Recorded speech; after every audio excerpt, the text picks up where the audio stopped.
These sourdough dinner rolls are soft, fluffy and delicious with a unique sourdough flavor, and as this is made with wild yeast, they are more nutritious than regular dinner rolls.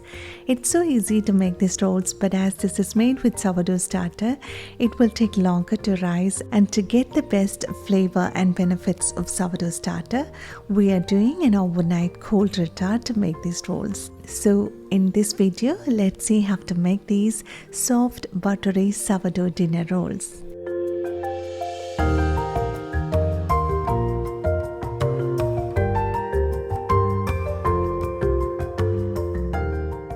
So let's start by preparing the dough. Into this bowl, I'm adding some water. If you want to add milk, you can add same amount of milk instead.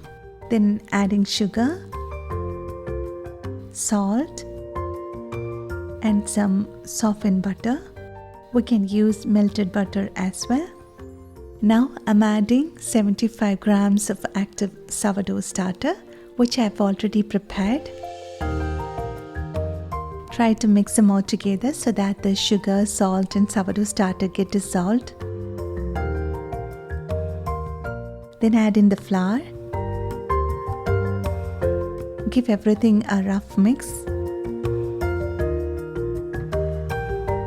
And now we need to knead the dough. Even though we can knead the dough by hand, I would prefer to use a stand mixer, as when we add sourdough starter to the dough, it will be stickier than a regular bread dough. So use the dough hook attachment and knead the dough for about 7 to 8 minutes.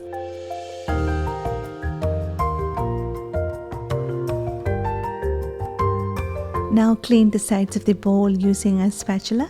I've applied some butter on my palm, and with this greased hand, I am just tucking in the dough from the sides of the bowl and then try to make it into a smooth round ball. Now cover it and let it sit at room temperature for 1 hour. This will help the wild yeast to kickstart the fermentation process, and after 1 hour we will keep it in the fridge for cold retard, which will help to develop flavor to our rolls. So it's been 1 hour. I'm keeping this bowl covered in the fridge so that it will continue to ferment in a cold environment for at least 12 hours. I kept mine in fridge overnight, and so after 16 hours of fermentation, I took it out from the fridge and I'm keeping it on the counter for 2 hours at room temperature so that the dough will almost come to room temperature before we divide and shape the dough. So after 2 hours at room temperature, our dough is now ready for the next step. So let's divide and shape our rolls. Take the dough out from the bowl and place it on a lightly floured work surface. Degas the dough and then divide it into equal pieces. I'm dividing this into 15 equal pieces. To divide them precisely, I used a kitchen scale, and each of them is 45 to 46 grams by weight. We don't need to stress over this step to make them in equal size, but if they are of similar size, they will get baked evenly and they will look more pretty when baked. Now take each small portion and degas them if needed, and then tuck in the edges towards the center and then flip it and roll it to form smooth round balls.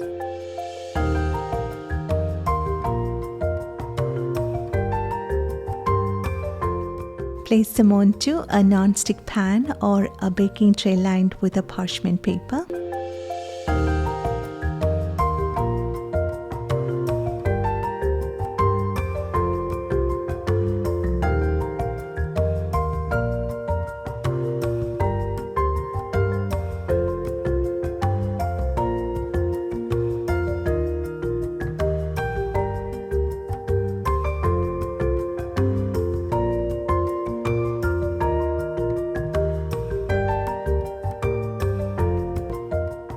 Now we finished all of them and they are ready for the final rise. So cover it with a cling film and let the rolls sit and rise for 3 to 4 hours or until they are almost doubled in size. After 3.5 hours, our rolls are frozen well, and before taking them into the oven, let's give an egg wash. For egg wash, I've lightly beaten 1 egg. This will give a nice shine and golden color to our rolls when baked.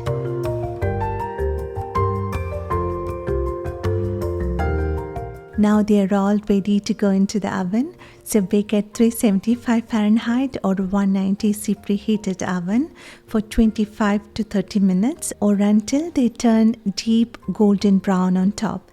If they are not baked properly, they will smell yeasty and the center of our rolls will be gummy. So don't take them out just when they begin to turn golden. Wait for until they are deep golden in color and you will get a nice smell of those golden rolls.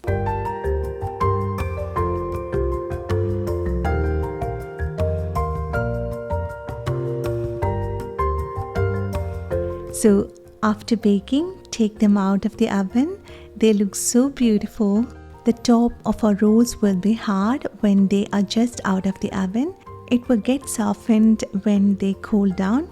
But to make them more softer, apply some butter on top while they are still warm. This will also give a nice buttery smell and flavor to our rolls. Wait for a minute and then transfer to a cooling rack.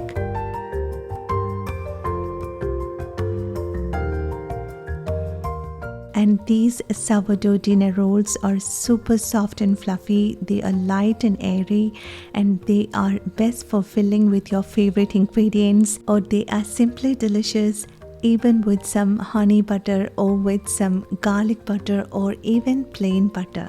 And these sourdough dinner rolls will stay softer for longer than regular dinner rolls. Even though all sourdough dinner rolls look similar after baking, the taste of our rolls largely depend on the temperature of our dough while proofing it.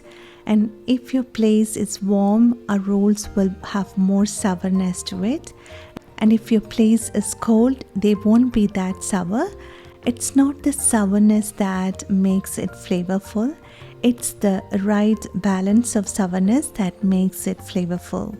So it may take some trial and error to make the best flavorful sourdough dinner rolls. If you don't have sourdough starter with you and if you would like to make some, you can make it with just 2 ingredients and with a little patience. I've given the link to blog post below this video so that you can make your own sourdough starter. You will also get a free sourdough starter feeding checklist, which I hope will be helpful to you while making sourdough starter.